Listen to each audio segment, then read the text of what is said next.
Ang Devil Emperor. Credit to the author. E426 hanggang 35. Ang mga pangalan po na nandito ay galing sa mga name generator. Kung meron man pagkakatulad sa mga pangalan ng tao o lugar at pangyayari, ito ay tunay na hindi sinasadya.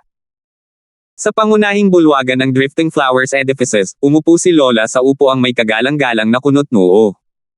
Sa magkabilang gilid niya ay naroon ang 15 tagapangasiwa. Putok. Inihagis ni Lola ang isang jade na nagpapadala sa mesa at bumantong hininga, ito ang ikasampung mensahe ng angkan ng Larsen. At tulad ng mga nauna rito, lahat sila ay nagbabala ng isang malaking sakuna na kailangan nating umatras sa angkan ng Larsen. Ano ang masasabi ninyong lahat? Humph! Ang kasuklam-suklam na walang utang na loob na iyon, ang ating Panginoon ng Edipisyo, ay nagsakripisyo ng napakaraming bagay para sa kanya at ganito niya tayo ginagantihan. Sa pamamagitan ng pagnanakaw ng ating pinakasagradong kayamanan. Sino ang maniniwala sa kanyang mga mensahe? Taya ko, isa lamang ito sa kanyang mga masasamang balak. Si Peony Overseer ang unang nagpakita ng negatibong saloobin dahil ang kanyang galit ay umabot na sa sukdulan. Tumango si Iris Overseer matapos ang isang sandaling paghinto, ngunit hindi pa rin nawala ang kanyang kunot-noo, gayunpaman, kahit na pinag-iingat tayo ng tusong isip ni Ethan sa bawat kilos niya, mas mabuting maniwala sa pinakamasama kaysa magduda at magdusa dahil dito sa huli. Ang paghawak ng armas ay hindi makakasama sa atin kahit kaunti. Na-activate ko na ang ating mga depensa para sa anumang posibilidad. Tumango si Lola, kung tungkol naman sa kredibilidad ng mga jade na ito, kailangan pang malaman. Bomb! Isang dagindong ang narinig mula sa labas, na nagpakabog sa kanilang mga tainga. Gulat na napatingin ang lahat ng tagapangasiwa. Nanginginig si Lola at napangiwi. Sumugod si Darcy ng mabilis hanggat kaya ng kanyang mga binti, Diyos ko, atake ng kalaban. Darcy, magsalita ka ng malinaw. Sabi ng tagapangasiwa ni Peony. Napabuntong hininga si Darcy ng ilang beses, inaatake ang hanay ng mga nagbabantay sa Drifting Flower City. Nasa loob na ngayon ang mga nakatatandang kapatid na babae para ipagtanggol ito. Ano ang gagawin natin, Lola, Panginoon? Talaga bang inaatake tayo? Hindi makapaniwala ang mga tagapangasiwa, at nanghihinayang na lumingon sa Jade Sleep. Walang ibang ibig sabihin si Ethan kundi ang ipaalam lamang sa kanila sa pamamagitan ng pagpapadala ng mga mensaheng iyon. Lola, lumingon sa kanya ang 15 pares ng mga mata. Pareho ang nararamdaman niyang panghihinayang sa babaeng katabi niya. Pero hindi niya ito pwedeng ipakita. Bilang pinuno, naniniwala ang lahat na ang kanyang mga salita ay laging tama, kahit na mali. Anumang pagdududa ay magpapahina sa kanilang moral at ang labanan ay halos matatalo na sa simula pa lamang. Ipinikit ni Lola ang kanyang mga mata ng may katatagan, ipinahihiwatig ang tiwala sa sarili sa malaking krisis na ito, isang tiwala na wala siya noon. Iris, papuntahin mo ang 3 kagalang-galang. Peony, magpadala ka ng mga Jade Slip sa ating mga kakampi para humingi ng tulong. Ang iba sa inyo, sumunod kayo sa akin para harapin ang kalaban. Tingnan natin kung sinong mga bastardo ang mga ngahas na hominin ang mga Drifting Flowers Edifices. Pinukpok ni Lola ang kanyang tungkod habang pasulong siya ng may dignidad at lakas. Nakabawi ang iba sa kanilang katahimikan at lumipad palabas ng Drifting Flower City. Sinimulan nina Iris at Peony ang kanilang mga gawain. Tanging si Darcy na lang ang natira roon na nakanguso, hindi ba't paulit-ulit niya tayong sinabihan na mangyayari ito. Ngayon, kahit maniwala ka sa kanya, naputol tayo at hindi makakatakbo.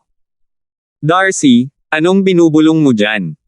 Sinong nagturo sa iyong pag-usapan ang mga mas nakakabuti sa iyo? Nakatitig na tanong ni Peony Overseer. Sumagot si Darcy, anong panlalait? Totoo yan. Nakatanggap kami ng malinaw na babala sa loob ng 3 buwan na mangyayari ito. Wala kang alam. Tumawa ang tagapangasiwa ng Peony, hindi mo ba kilala kung sino si Ethan? Ninakaw pa niya sa atin ang body root. Paano tayo magtitiwala sa kanya? Paano tayo makakasiguro na hindi na ito isa pang panlilinlang? Pero si Photon ang nagsabi sa akin. Hinding-hindi siya magsisinungaling sa akin. Matigas ang ulo ni Darcy. Umiling ang tagapangasiwa ng Peony, ikaw na bata, hindi talaga naging mabuti si Photon sa simula pa lang. Ngayon nakasama na niya si Ethan, mas lalo pa siyang masasama. Kahit gaano pa kasansero, kailangan muna niyang patunayan na walang kinalaman si Ethan dito, na hindi ito kasinungalingan. Akala mo ba hindi ko alam kung saan ka tumakbo nitong mga nakaraang buwan? Bukod sa pagdadala ng 10 nagpadalang jade, mayroon ka pang 28 love letters mula sa batang iyon. Paano naging ganito ang isang purong babae na tulad mo? Wala ka bang hiya? Namula si Darcy at bumantong hininga, hindi naman yan mahalaga. Matagal na nila tayong binibigyan ng totoong impormasyon pero lagi mong pinagdududahan ang mga intensyon niya, iniisip mong may pukano lang kung saan wala namang nangyari. Hanggal kang babae, lalo ka pang nagiging matapang para sumagot sa Panginoon mo. Mukhang hindi pa sapat ang mga leksyon ko. Natigilan si Peony Overseer at namula sa hiya at galit. Tumakas si Darcy kasunod ang tagapangasiwa ng Peony. Nakalimutan na ang kanilang misyon. Dinala ni Lola ang kanyang mga tagapangasiwa sa labas at napasinghap sa dagat ng kadiliman. Nangunguna sa hukbo ang Hell Valley, Mary Woods, at ang mga Panginoon ni Pilking Hall. Laban sa ganitong lineup, kahit na may kalamangan sa home field, ang hanay ng Drifting Flowers Edifices ay mapapailalim sa matinding pressure. Lumunok ng malalim si Lola at nabalisa. Natakot ng husto ang mga tagapangasiwa, nanginginig ang buong katawan. Tumawa ang nasa panig ni Wanshan. Lola, nangako kaming 3 na sasakupan ang mga Drifting Flowers Edifices. Sumuko na kayo ngayon, itigil na ang mga hindi kinakailangang labanan at walang magiging biktima. Itinaas ni Wanshan ang kanyang ulo. Kumurap si Lola, Panginoon ng Lambak, ano ang ibig sabihin nito? Nakalimutan mo na ba ang mga batas ng Titans? Ang 7 bahay ay ipinagbabawal na makisali sa digmaang sibil. Sa pamamagitan ng pagmamartse patungo sa mga Drifting Flowers Edifices ng may ganitong pagdiriwang, maririnig ito ng kanyang kamahalan at parurusahan. Punong-puno ng dignidad at loika ang talumpati ni Lola. Pero mas tumawa si Wanshan, at mas lalong lumalim ang kanyang mapang-uyam na tingin. Hihihi? Matandang babae, bakit pa tayo nandito? Lahat ng ito ay sa pahintulot ng kamahalan. Sigaw ni Wanshan, walang sino man dyan na tutulong sa grupo ng mga taong walang hiya, hahaha. Ano? Hindi makapaniwala si Lola. Ang pagkontrol sa 7 bahay ay patakaran na ng pamilyang imperial simula pa noong unang panahon ng imperyo. Paano nila mababago ang mga taktika, hahayaang mauwi sa anarkiya ang lupain? Imposible. Tugon ni Lola, ano kayang kasalanan ang nagawa namin para tretuhin kami ng ganito ng kamahalan, para hayaan ninyo kaming atakihin? Hahaha, matandang kulubot, huwag kang magpakatanga.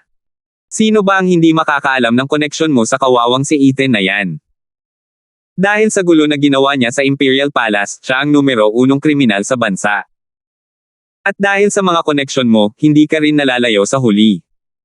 Sa tawa ni Wanshan, nanginig si Lola at bumantong hininga. Pinalaki kami ni Ethan at ngayon ay dinudurog niya kami. Habang nasa power trip si Ethan, ang Drifting Flowers Edifices ay hindi kailanman naging kasing ligtas ng dati. Ngunit ngayong si Ethan ay naging pambansang kaaway na, ginamit ng iba ang dahilan na ito upang makarating sa Drifting Flowers Edifices. Ang kanilang 1,000 taong gulang na pamana ay masisira. Tama ba talaga ang desisyon na makipag-alyansa kay Ethan? Malaki ang naitulong ng kaisipang iyon sa puntong ito. Ang tanging magagawa na lang nila ay humingi ng oras para tumulong ang kanilang mga kakampi. Lumipad palapit si Lola at sumigaw, kung gusto mong sirain ang mga Drifting Flowers Edifices, halika. Haharapin ko ang kahit sinong kalaban. Hahaha, ang dami ko nang naririnig tungkol sa Lady of Steel at matagal ko nang gustong subukan ka. Lumipad si Wanshan, nababalot ng kulay abong enerhiya na naglalabas ng nakakatakot na iyak ng mga sanggol. Napuno ng puot at dalamhati ang kalangitan, sinakmal si Lola. Kasabay ng mga sigaw ng paghihirap, mga masamang multo na gawa sa paghihirap ang kumagit sa kanya. Ang malalim na ranggong martial art ng Hell Valley, ang Demonic Face Seal. Nasa kanilang mga lalamunan ang puso ng mga tagapangasiwa. Ang Demonic Face Seal ay isang soul attack, nakakatakot at makapangyarihan. Walang kapangyarihan si Lola laban dito. Tumawa si Wanshan, nakahanap ng tagumpay sa kanyang mga kamay. Noon din sumili ang isang nakasisilaw na puting liwanag. Ang umuungol na dagat ng mga naghihirap na mukha ay tumigil ng kumalat ang yelo sa kanilang lahat.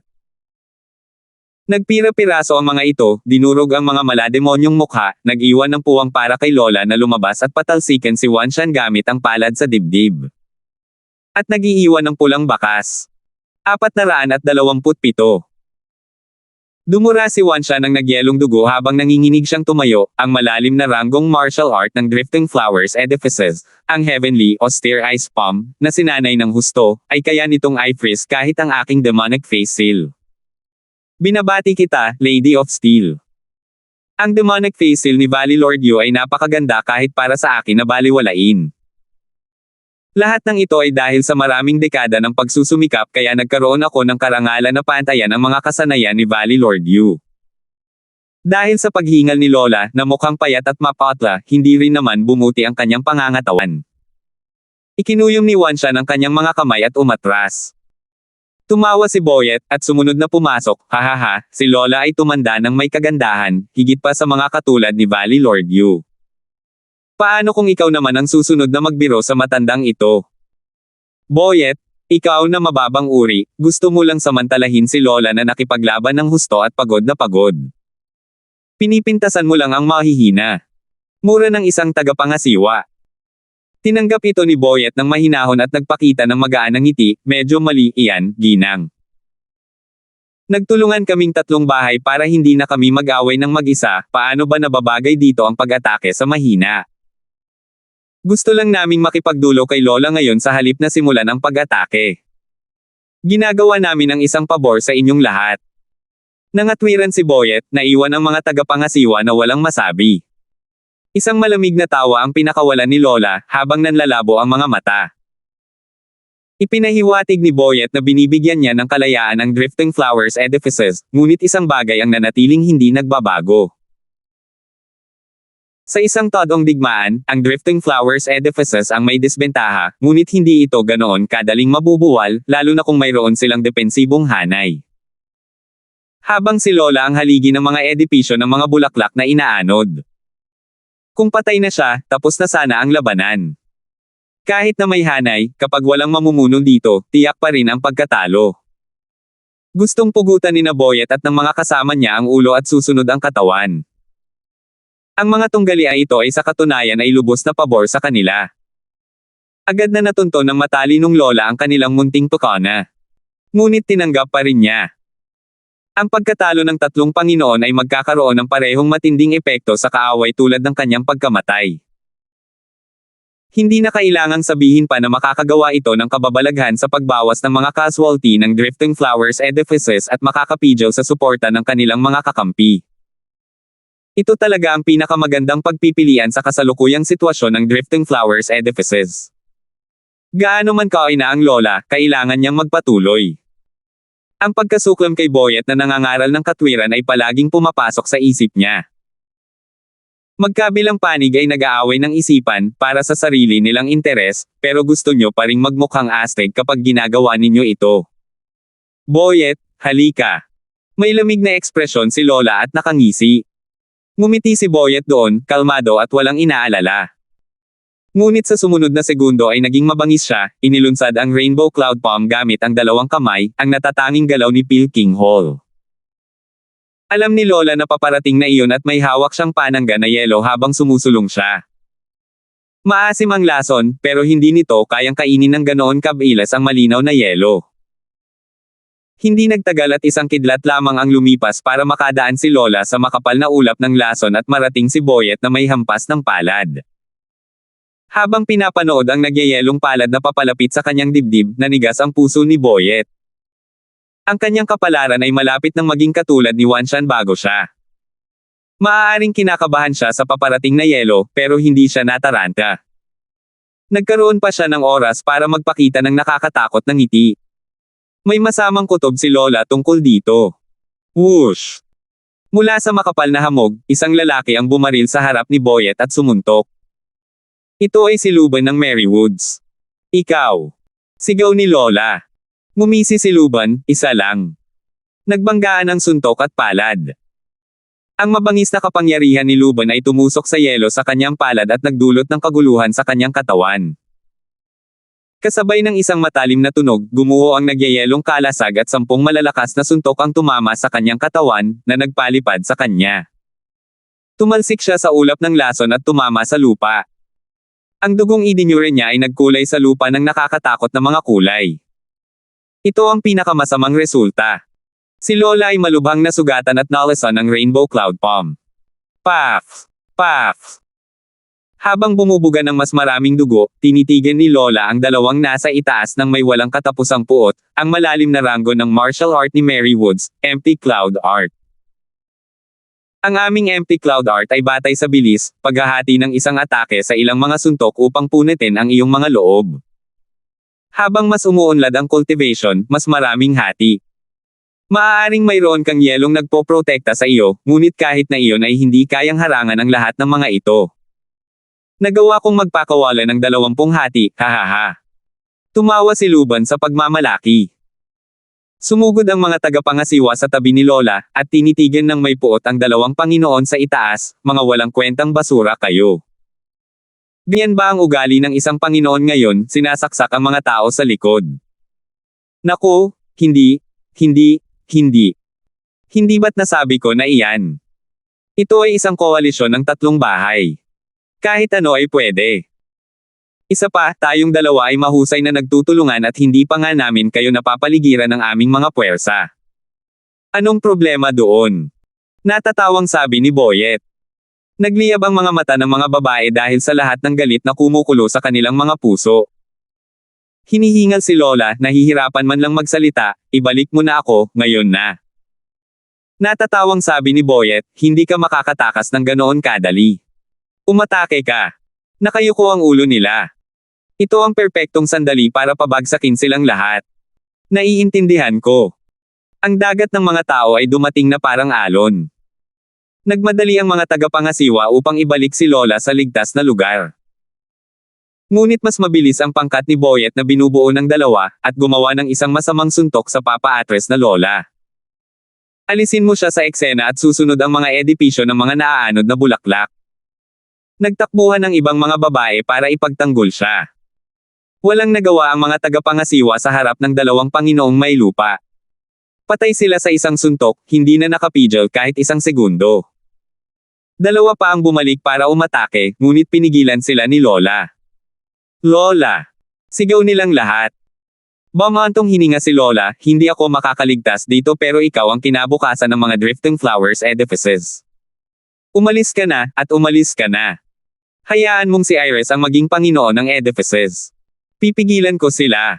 Lola, hindi. Napaluha silang lahat sa lungkot. Umungol si Lola, kayong mga walang muwang na babae, paano ninyo hindi nakikita ang nasa harap? Kailangan ko silang pigilan kung hindi ay mamamatay tayong lahat. Bumalik kayo at maghintay. Magkakaroon tayo ng pagkakataon pagdating ng suporta. Natigilan si Lola. Kahit siya ay hindi sigurado kung makakalabas pa ng buhay ang Drifting Flowers edifices, ngunit umaasa pa rin siya. Nakita ng mga babae ang matigas na titig ni Lola at sa kabila ng kanilang pagkabalisa, tumango sila at umatras papunta sa Drifting Flower City. Malinaw na ngumiti si Lola, habang pinapanood silang magsabi ng, mga hanggal na bata, mag-ingat kayo. Hahaha, Benjo, dapat mo munang alalahanin ang sarili mo. Lumapit ang 2, at narinig niya ang nakakatakot na boses ni Boyet. Malamig na ngumiti si Lola, at ang isip niya ay, Boyet, Luban, hanggat may isang hininga pa sa katawang ito, hindi kayo makakahakbang kahit 1 hakbang papasok sa Drifting Flowers edifices. Lumipad ng mataas si Lola palapit sa 2. Walang takot na sinalubong siya ng 2. May bansag siya bilang Lady of Steel, ngunit sa kung gaano siya kaapi mula sa huling suntok na iyon, hindi sila magiging kwalipikado bilang House Lord kung Atres sila ngayon. Kasabay ng isang malakas na putok ay nagsalpukan ang 2 panig. Ginawang alikabok ng shockwave ang lahat ng nasa paligid nila. Patuloy ang pag-atake ng 2, kahit na nagsusuka ng dugo si Lola at nawala ng malay. Ang kanyang mahina at sugatang katawan ay bumagsak sa lupa. Lola! Ang mga babae ay napaiyak sa sakit, sa kanilang kawalan ng kakayahan at sa kanilang kahinaan. Lumapit si Boyet at muling sumuntok, hahaha, akin na ang ulo ng dakilang ginang ng bakal. May kung anong bumaril diretso kay Boyet. Napakurap siya at mukhang gulat na gulat. Pumatay ng may intensyon. Isang eksperto sa Radiant Stage. 428. Boom! Natarante si Boyet sa paparating na atake ng kaluluwa at inihanda ang kanyang mga depensa, kahit na isa lamang siyang cultivator ng Profound Heaven na walang pagkakataon laban sa isang eksperto sa Radiant Stage. Ang intensyon ay nag-iwan sa dalawa na napaungol. Lumipad pa nga palayo si Boyet, nag-iwan ng bakas ng dugo sa hangin. Napatigil si Luban sa kanyang paglalakad, nanginginig at natigilan. Kaluskos. Tatlong kaaya-ayang figure ang lumutang sa pagitan ni Lola at ng mga Panginoon, ang mga kagalang-galang ng Drifting Flowers Edifices. Habang lingon sa walang malay na Lola, sumigaw ang isa, ano pang hinihintay ninyo? Ilabas ninyo siya rito. Naiintindihan ko. Tumaas ang moral ng mga tagapangasiwa, at mabilis na umalis kasama si Lola. Panatag sila dahil alam nilang nasa likod nila ang mga kagalang-galang. Tumigil din ang pagdami ng mga tao. Humph! Kayong mga mababang uri ng tao ang nangahas na ito ang tingin ninyo sa mga edipisyo ng mga bulaklak na naanod. Galit na hinarap ng mga kagalang-galang ang libo-libo. Halos hindi makatayo si Boyet, mapata at pagod, ngunit wala ni isang bahid ng takot, hihihi, malalaking salita para sa isang grupo lamang ng mga taong walang alam. Kung hindi dahil sa tulong ng pamilya ng imperyo noong nakaraang milenyo, hindi mo makikita ngayon. Huwag mong isipin kahit isang segundo na ang pagiging nasa Radiant Stage ay magbabago ng anuman. Sino sa amin ng mga bahay ang walang sariling mga venerable? Ngayon higit kailanman, kapag nangunguna na ang dakilang Regent Estate. Hahaha, tayo ang nasa likod ng pagkubkob na ito. Niyanig ng tawanan ang buong lugar. Laking gulat ng lahat, isang kamangha-manghang kapangyarihan ang bumulwak nang lumitaw ang isang matandang lalaking may uban. Kumikislap ang mga mata niya na parang kidlat, at ang mukha niya ay nasa sabik. Bawat paghinga niya ay parang hinigop ang mundo at pagkatapos ay pinakawalan pabalik na parang isang bagyo. Naningkit ang mga mata ng tatlong kagalang-galang at sumigaw sa gulat, Fredrin. Ang layunin ko rito ay harapin kayong tatlo. Napakataas ng kanyang ulo, habang inihampas ni Fredrin ang kanyang kamay ng may paghamak, hindi ako mahilig mang-asar ng mga babae, kaya sasalubungin ko kayong lahat. Nanginginig, ang tatlo ay naging seryoso. Sa kabila ng pamumuhay ng liblib, narinig na nilang lahat ang pangalan ni Fredrin. Isa siyang pambihirang peak Radiant Stage expert sa mundong ito. Mabibilang sa isang kamay ang mga kayang lumaban sa kanya sa Titans. Siyempre tatlo sila, pero ang pinakamalakas ay nasa ika-5 patong lamang. Wala itong gaanong epekto. Pero bilang mga venerable ng Drifting Flowers Edifices, na nasiyahan sa mga yaman nito sa loob ng ilang dekada, hindi sila tataka sa harap ng panganib. Mga babae sila, pero may prinsipyo sila, mas higit pa kaysa sa ibang mga lalaki. Huminga ng malalim para pakalmayan ang kanilang mga kaba, ipinakita ng isa ang kanyang kagustuhang lumaban o mamatay sa pagsubok, mga kapatid, ngayon ang araw na ipaglalaban natin ang hustisya. Hahaha, hindi mahalaga iyon. Nabuhay tayong magkasama at mamamatay din tayong magkasama. Isang angkop na wakas para sa ating 100 taong pagkakaibigan. Tumawa ang dalawa. Ngumiti ang una. Nang magkaintindihan na sila, lahat ay sumugod sa makapangyarihang Fredrin nang walang kahit kaunting takot. Pinuri ni Fredrin, nabalitaan ko na ang mga babae sa Drifting Flowers Edifices ay matatag at ngayon nakikita ko na ito mismo. Mas magaling ka pa kaysa sa ilang lalaking lobo na lasing sa kapangyarihan. Nagpatuloy si Fredrin, bibigyan kita ng 3 libreng putok bago ako umatake, dahil napakabait ko. Simulan mo na. Salamat sa iyong konsiderasyon, Ginoo. Masaya naming tatanggapin. Matigas si Fredrin at hindi tanga ang tatlo. Kung bibigyan sila ng lalaki ng 3 libreng galaw, hindi sila tatanggi. Mayroon silang pagkakataong hindi zero, totoong imposible ang tsansa, ngunit palaging may swerte. Ang pinakamababa nilang nagawa ay saktan siya, pigilan siyang masira ang hanay. Magbibigay ito ng halaga sa kanilang pagkamatay, dahil alam nilang naibalik nila ang kabaitang inialay sa kanila ng mga Drifting Flowers Edifices sa loob ng mahabang panahon. Dahil nabawasang isang mandirigma ang kalaban, tataas ang tsansa ng mga Drifting Flowers Edifices. Naging seryoso ang tatlo, bawat isa ay may direksyon at nagsenyas. Lumakas ang hangin at dumagundong ang Yuan Chi. Isang puting hamog ang nabuo sa pagitan ng tatlo na nagdugtong sa nila at nagpapalakas ng lakas ng isa't isa tungo sa kanilang pinakatugatog ng kapangyarihan. Isang Ice Phoenix ang nabuo sa pagitan nila, 300 metro ang laki at sumisigaw. Nanginig ang noo ni Fredrin, combination martial art. Hindi ko alam na magkakasundo pala kayo ng ganito na may parehong puso at isipan. Humph, sino ang may kailangan ng papuri mo? Dapat ito na lang ang tanggapin mo. Ngumisi ang pinuno ng tatlo at itinulak ang kanyang mga palad. Ang dalawa pang iba ay perpektong bumagay sa kanya. Tumili. Inilabas ng Ice Phoenix ang buong hangarin nitong pumatay kay Fredrin Dunford habang sumusugod ito. Ang lahat ng sumunod dito ay naging yelo, maging ang hangin mismo. Napasigaw sa gulat si Boyet. Hindi naman nawala ng kasikatan ang mga eksperto sa Radiant Stage. Habang ang pinagsamang atake mula sa tatlo ay mas malayo pa ang mararating. Ang ganitong atake ay magpapawala sa kanila, ang mga nangungunang eksperto sa Profound Heaven, kasama ang kalahati ng mga tao roon. Kalimutan na natin ang pakikipaglaban sa mga Drifting Flowers edifices sa puntong ito. Isa itong himala kung nagsama-sama ang hukbo. Nagpalitan ng tingin sina Boyet at Luban at tumulo ang malamig na pawis sa kanilang mga gulugod. Salamat sa gumawa at nasa panig nila ang Regent Estate, kasama ang personal na pakikialam ng High Venerable. Ang mga nasawi ay magiging kakila-kilabot kung wala siya. Ang tibay talaga ng mga broads na ito. Hindi tulad ng lahat na nagtatakang mukhang, pinuri ni Fredrin at tumingin ng may kalmadong ekspresyon. Nang makalapit sa kanya ang Ice Phoenix, kumaway siya, Humph, mapanganib talaga ang skill na ito, pero hindi pa sa akin. Hinawakan ni Fredrin ang leeg ng Ice Phoenix at pinisil. Kasabay ng isang malakas na kalabog, ang Phoenix ay durog at naging kumikinang na yelo. Ngumisi si Fredrin, una. Ang mga piraso ng yelo ay nagpakawala ng hindi matiis na lamig na nagpakawala ng nagyayelong alon diretso patungo kay Fredrin. Nilamon siya nito sa gitna nito, walang naiwan, kahit ang katawan ni Fredrin, tanging isang kumikinang na eskultura ng yelo na kasing laki ng tao. Mataas na kagalang-galang. Sigaw ng lahat. Ngayong natalo na si Fredrin sa pag-atake ng tatlong babaeng bayaran, paano kaya ang iba? Sa gitna ng kanilang pagkabalisa at takot, ang mga tunog ng pagkalabog ay nagsiwalat ng pagkabasag ng eskultura.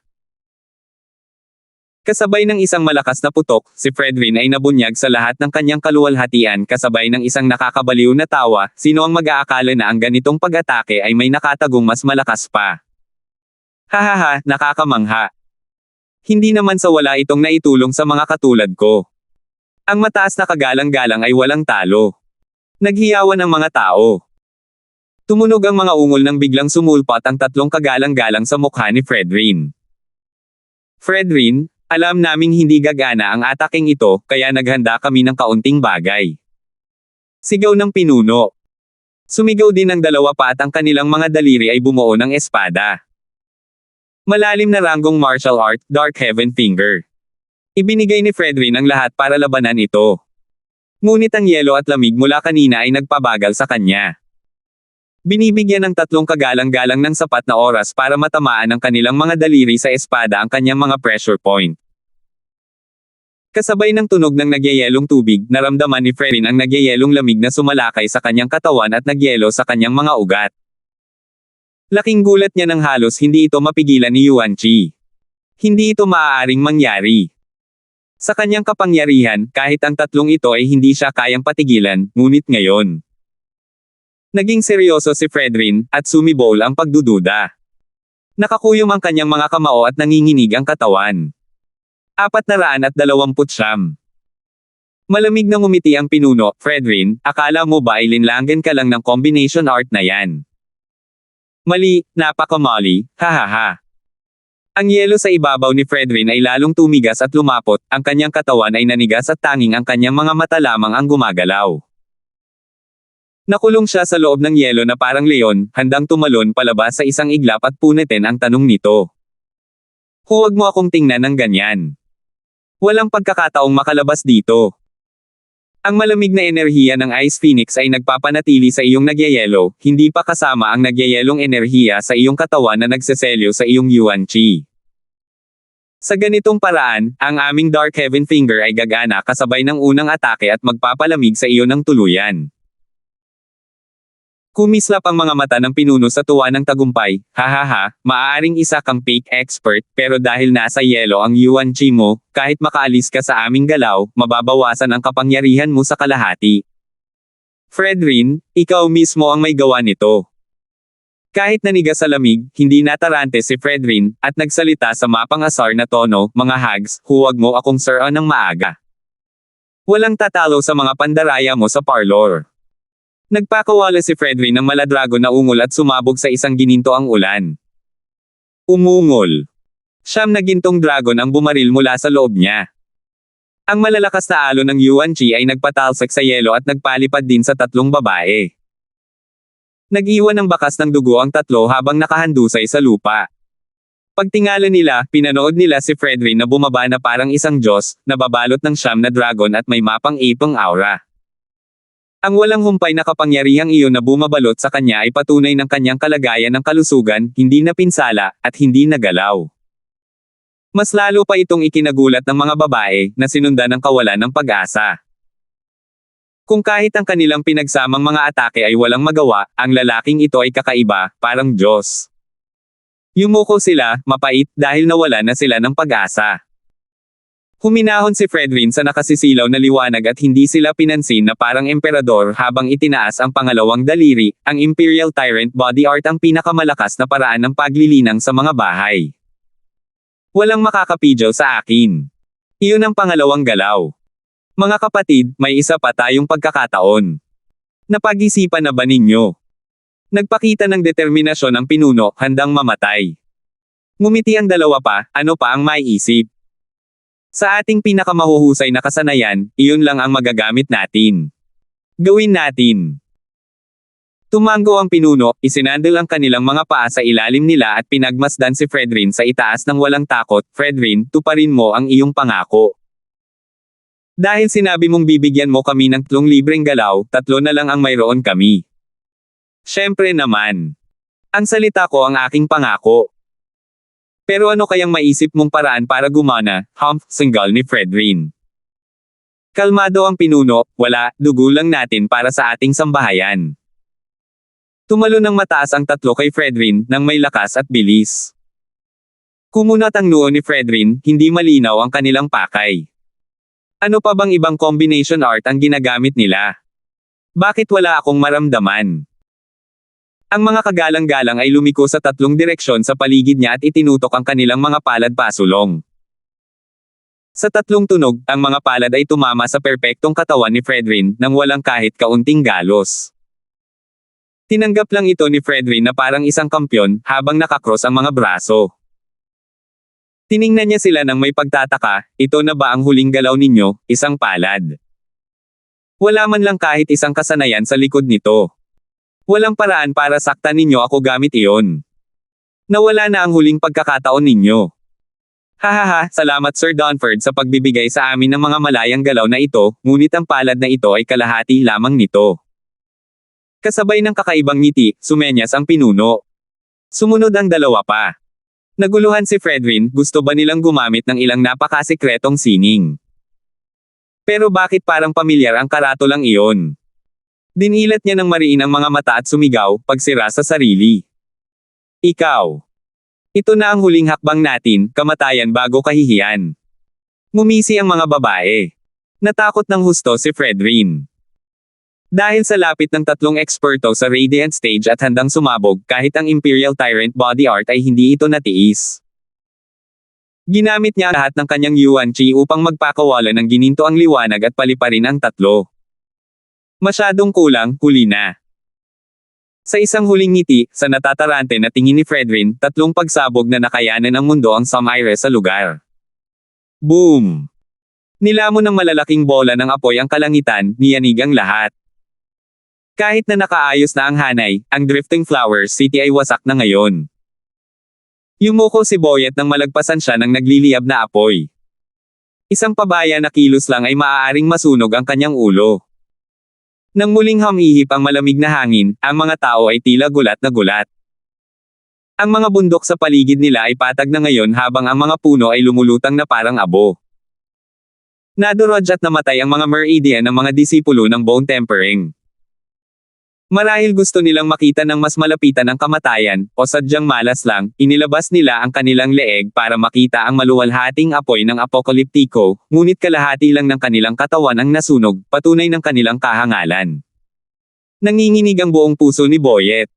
Nakakatakot na pagsabog.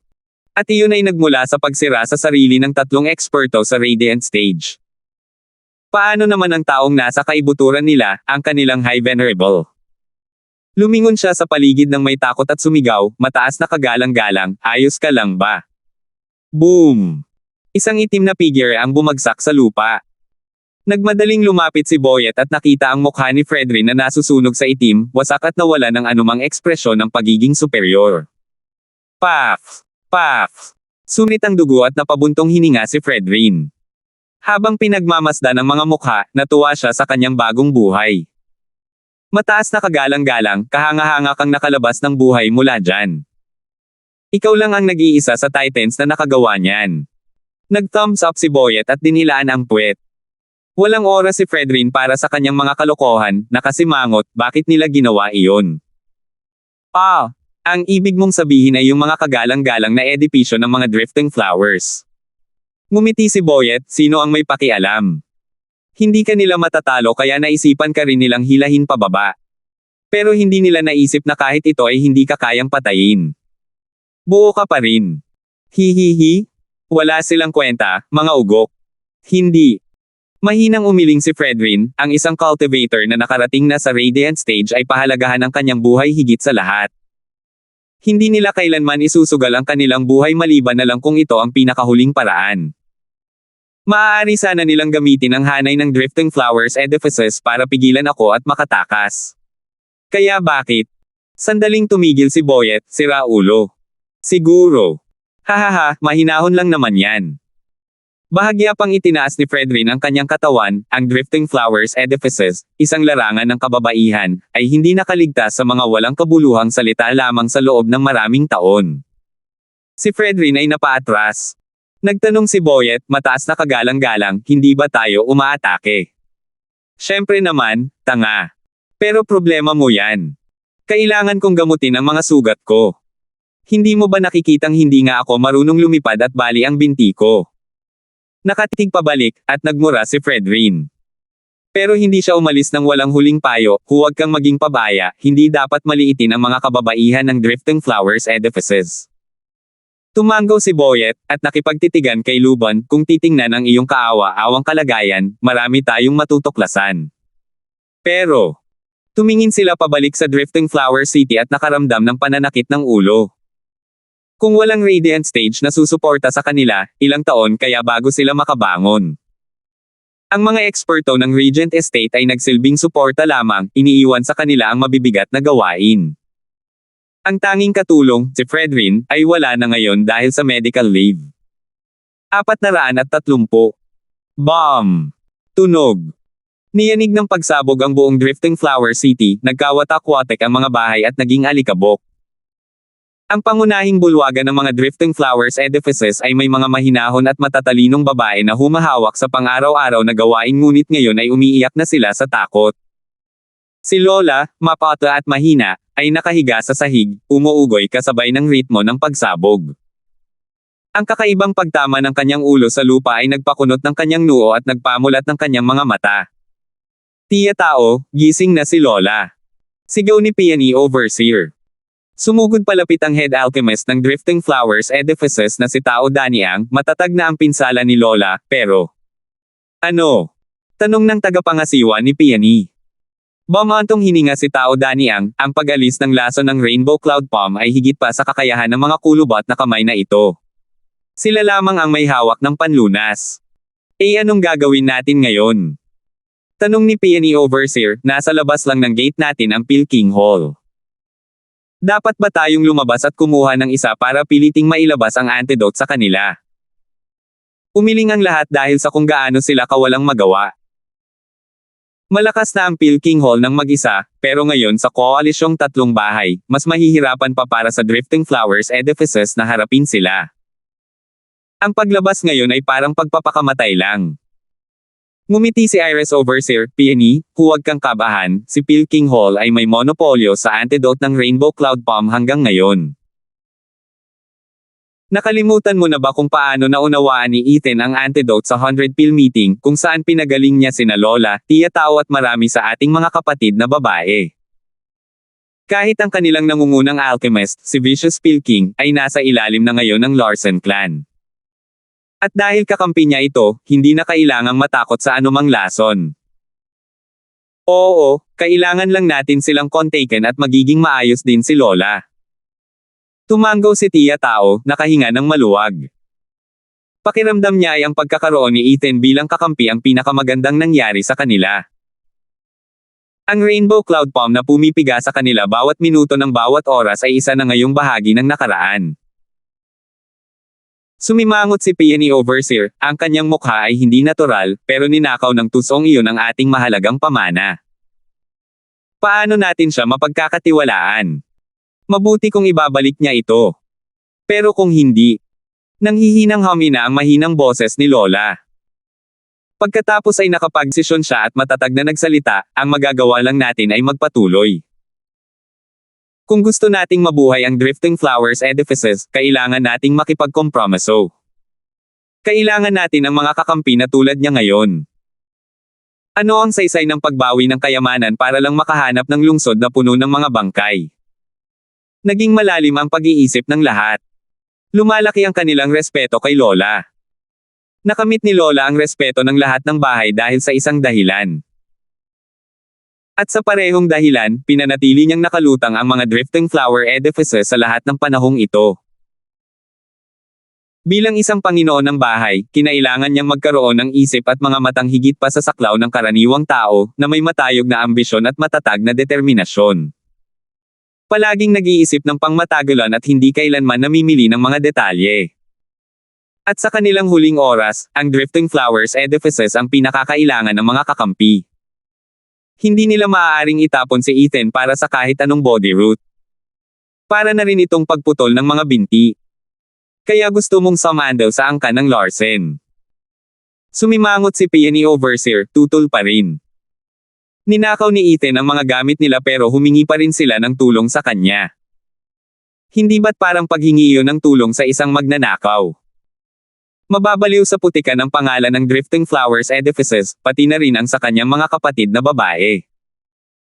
Ngumiti si Lola bilang tugon, oo, nangako si Ethan sa atin noong nasa kagipitan siya. Maaasahan natin siya. Ngayon na isa na siya sa mga malalaking tauhan, siya na ang ating suporta. Isa na lamang itong nabayarang puhunan, hahaha. Peony, malas kang nagiging pabigla-bigla at prangka. Mabait ka sa puso, pero hindi ka angkop na maging Panginoon ng edipisyo. Bilang may responsibilidad sa mga edipisyo ng mga naanod na bulaklak, kailangan mong maging maluwag sa loob at ito ang iyong tingin lampas sa kasalukuyang sandali. Ang isang walang kwentang bagay tulad ng reputasyon ay lalo lamang magpapabagsak sa atin, umiling si Lola. Namula si Peony Overseer, alam na alam din niya ang sarili niyang mga depekto. Ano ba yung malakas na ingay kanina lang? Napalingon si Lola sa iba. Umiling silang lahat. May isang taong humagulgol ng iyak, Lola, mga tagapangasiwa, ang tatlong kagalang-galang.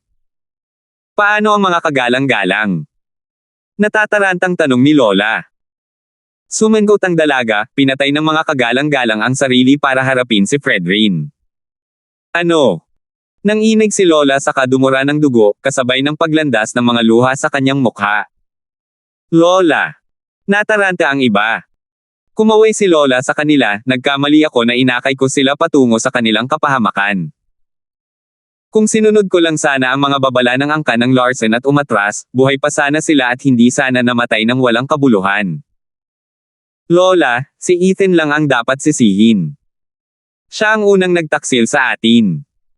Hindi natin maaaring palampasin ang paglabag na ito. Payo ni Peony Overseer. Kinamayan ni Lola ang kanyang kamay, at nagsalita pagkatapos ng ilang sandali, ako ang may pananagutan sa pagkamatay ng tatlong kagalang-galang. Pero hindi tayo maaaring magtalo tungkol sa kapahamakan ng drift flowers edifices. Paano si Fredrin? Anong nangyayari sa labas? Lola, si Fredrin ay malubhang nasugatan at umatras na sa labanan. Sina Boyet at ang iba pa ay umaatake sa ating mga harang habang itinutulak naman ito ng mga kapatid na babae. Maaari silang magtiis pansamantala. Mataas na kagalang-galang na ari-arian ng Regent.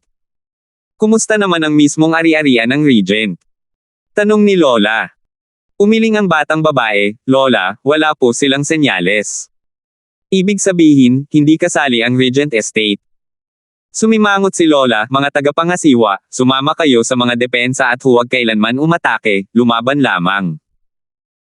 Bantayan ang mga edipisyo ng drifting flowers at hintayin ang ating mga kakampi. Naiintindihan ko. Yumuko ang lahat. Samantala, sinalakay ni Boyet, Luban at Wanshan ang lungsod sa loob ng 3 buwan.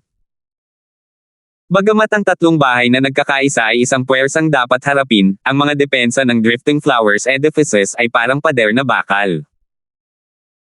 Kahit na matapos ang lahat ng panahong ito, 26 na harang pa lamang ang kanilang nalampasan, at 12 dosenang natitira pa. Ilang taon kaya ang aabutin yan? Naku po! Dapat pala dinala ko na lang lahat ng aking mga kagalang-galang. Hingal na sabi ni Luban, habang nakatingin sa lungsod at sa bundok sa malayo, ano ba ang ginagawa ng Regent Estate at ng mga bulok na Divine Dragon na iyon? Sila ang nagdesisyon sa pag-ataking ito, pero ngayon ay sila ang nasa likuran habang tayo ay isinusuko ang ating mga leeg. Ano ba ang nakakatakot sa drifting flowers edifices? Kung nagtulungan lang sana tayong lahat, tapos na sana ito ngayon. Kumalma ka. Payo ni Wanshan, sabi ni Sir Leng, kinukuha natin ang tulong. Habang mayroon tayong mga drifting flowers edifices sa mga lubad, aatakihin nila ang mga reinforcement. Nabalitaan kong maraming beses nang natalo ang puwersa ng Veiled Dragon Pavilion at Sword Marquis Abode. Kaya naman palang harapin ng Regent Estate ang mga yan ng may kaunting pagsisikap.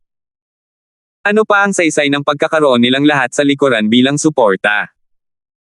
Pangungutya ni Luban. Umiling si Boyet, Lord of Houselin, huwag mong sabihin yan. Hindi naman sila masyadong abala, di ba? Pero paano kung dumating si Ethan? Ugong. Nalungkot si Luban at naputol ang kanyang boses. Sa araw ng seremonya ng angkan ng Larsen, nasaksihan nilang lahat ang kapangyarihan at kaluwalhatian nito. Bukod sa kasuklam-suklam na tinatawag na Ethan, mayroon silang 10 matatanda, bawat isa ay mas malakas kaysa sa isa, marahas at mabangis. Kahit ang Regent Estate ay ayaw makipag-away sa kanila. Ikinumpas ni Luban ang kanyang kamay, ituloy lang natin ang pag-atake. Tumawa sina Wanshan at Boyet sa loob-loob. Buong kumpiyansa na tinapik ni Wanshan ang kanyang dibdib, huwag kang mag-alala, malapit nang bumagsak ang lungsod. Darating ang aking 3 venerables sa loob ng 2 araw. Dahil ang mga eksperto sa Radiant Stage ay naglilinis ng daan para sa atin, ang kanilang hanay ng mga nagbabantay ay hindi magiging hadlang. Si Wanshan ay ngumiti sa pagmamalaki. Gusto mo bang sirain ang Drifting Flower City? Tayo lang ang makakagawa nito. Humajejek si Boyet. Dahil isa ng wasak ang tahanan ng Valley Lord Yu, hindi mo na kailangan ng mga eksperto sa Radiant Stage para ipagtanggol ito. Habang ang mga tauhan natin ay masyadong nangungulila para umalis, hahaha, pangungutya ni Luban. Nalungkot ang mukha ni Wanshan. Malalim ang sugat niya sa bawat oras na naaalala niya ang nawasak na impyernong lambak. Ang gusto niya ay makakuha ng merito sa labanang ito at makuha ang kabayaran ng Regent Estate. Ngunit sina Luban at Boyet, ang mga walang hiya, ay kailangang tusukin kung saan ito masakit. Makikita mo. Aalagaan din ni Ethan ng mabuti ang mga barong-barong mo. Tingnan natin kung sino ang tatawa.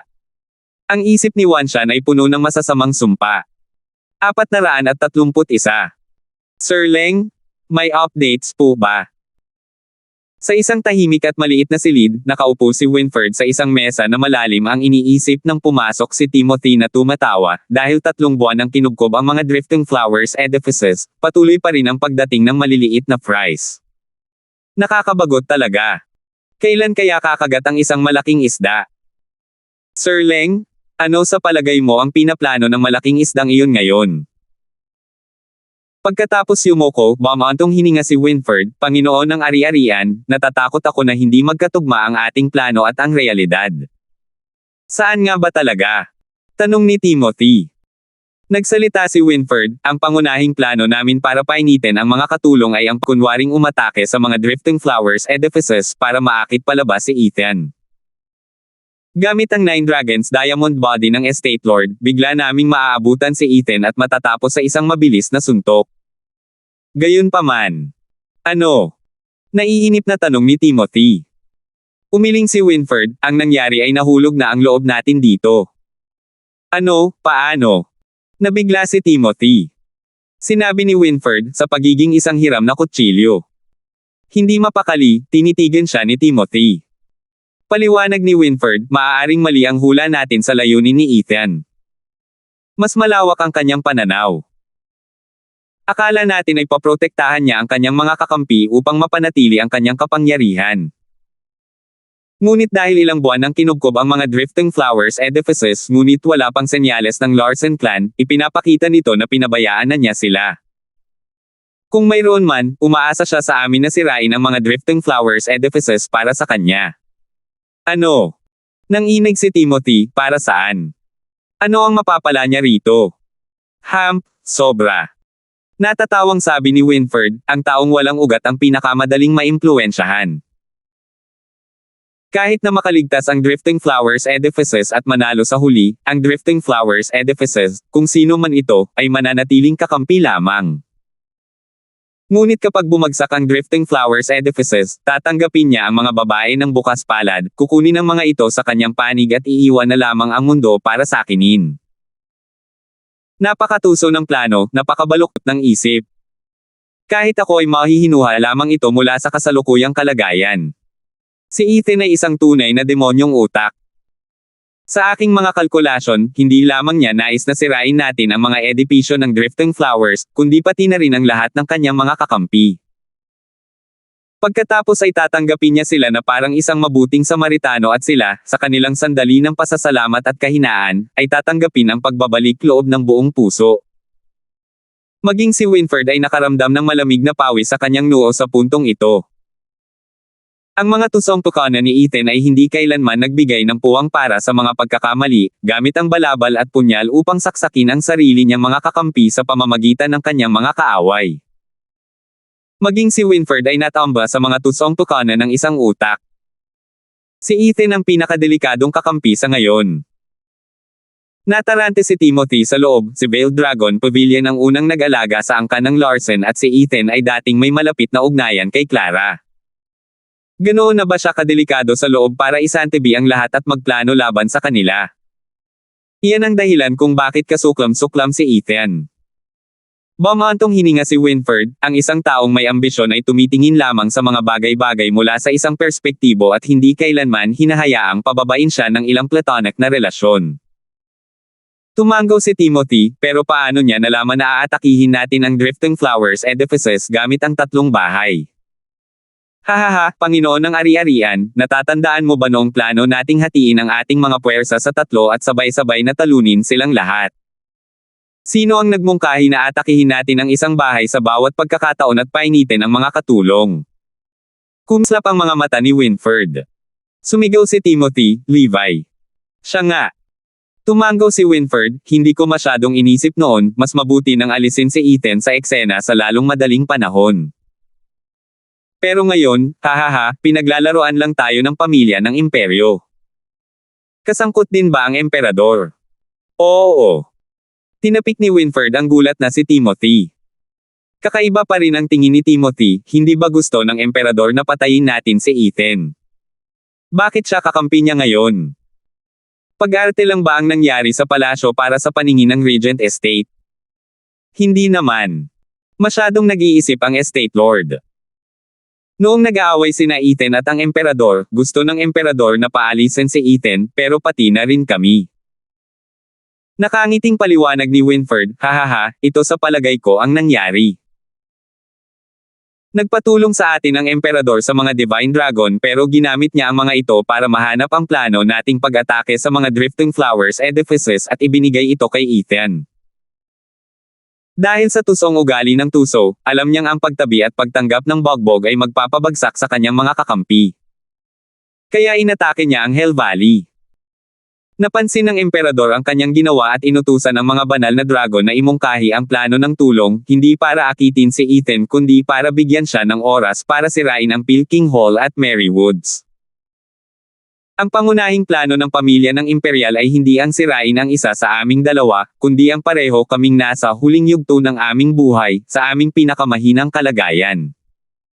Nakuha naman ni Winford ang buod, halos lahat. Maliban sa isang bagay. Ang intelligence network ni Ethan ang nakaalam ng kanilang mga plano at siya ang nagbigay ng senyales sa emperador, na nag-iwan sa pamilya ng imperyo na isang hakbang ang layo.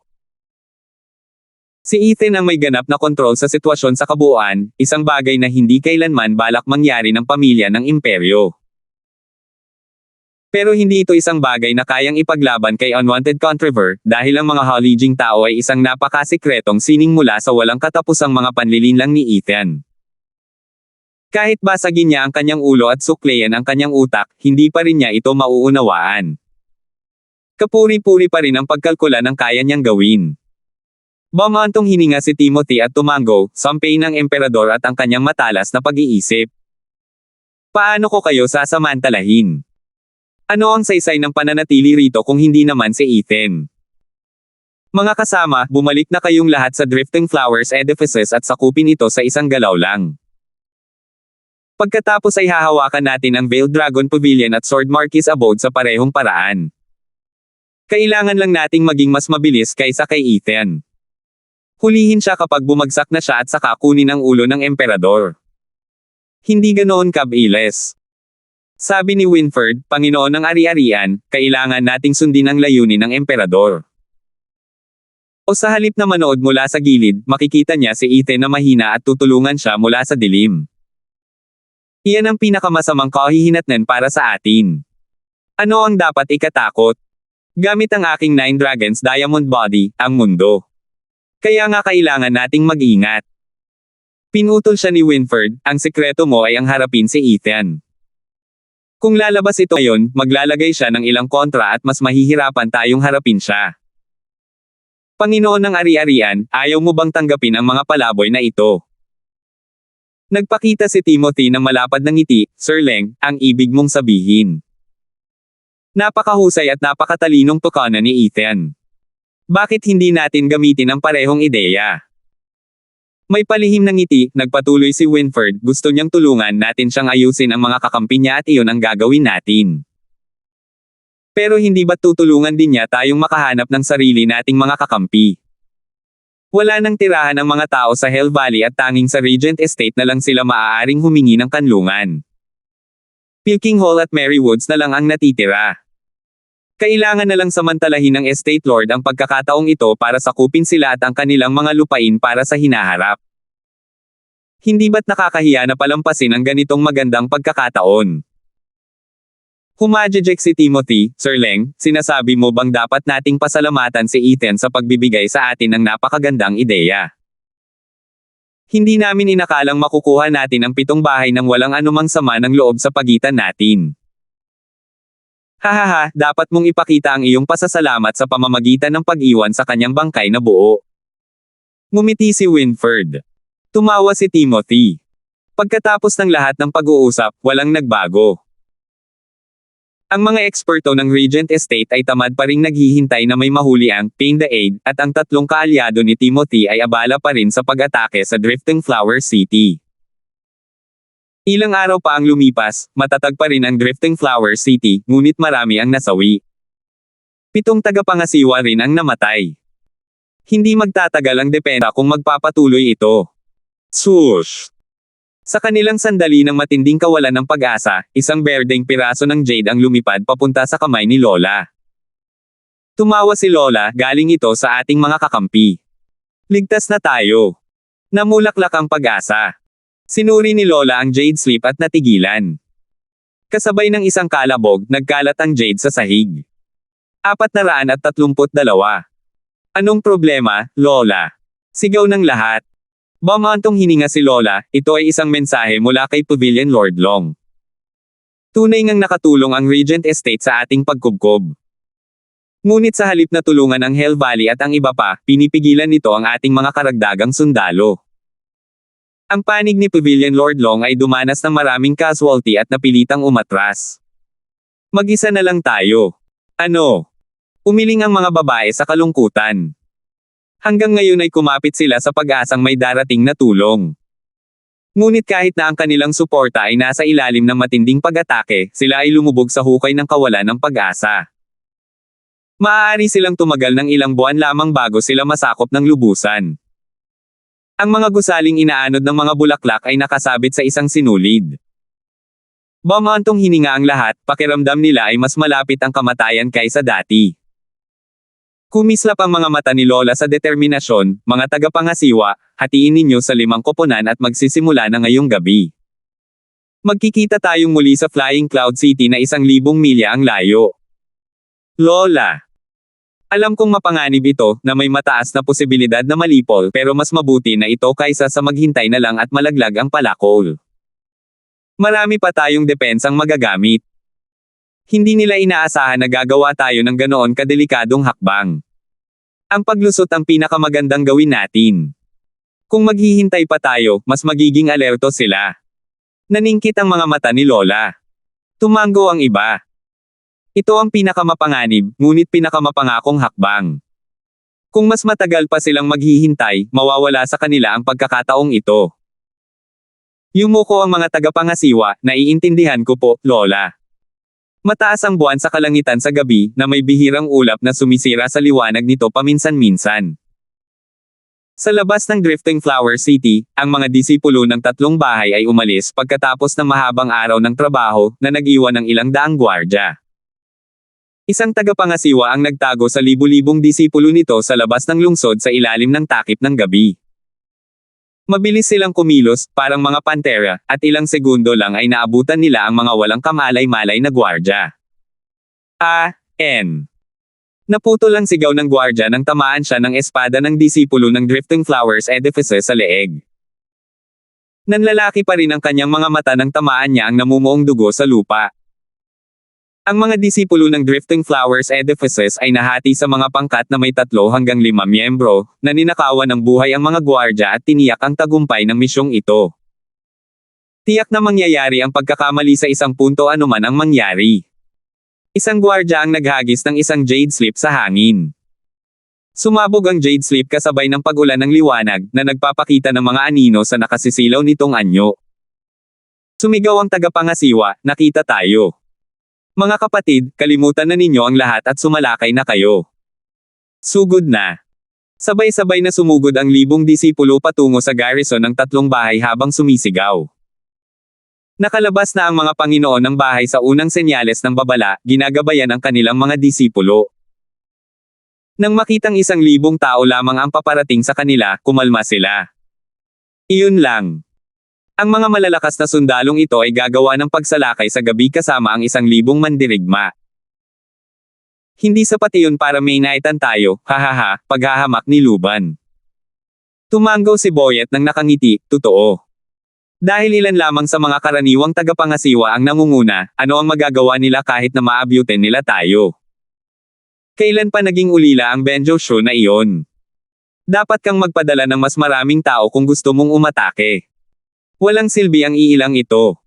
Paano kung iba ang plano nila? Balak kong hulihin ang isang tagapangasiwa at pigain ito mula sa kanya.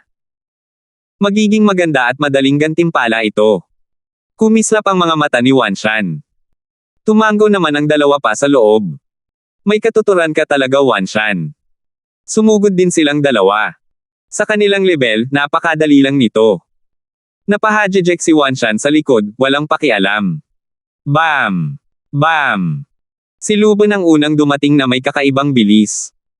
Isang palad lang ang nagpalipad sa tagapangasiwa at malubhang na sugatan.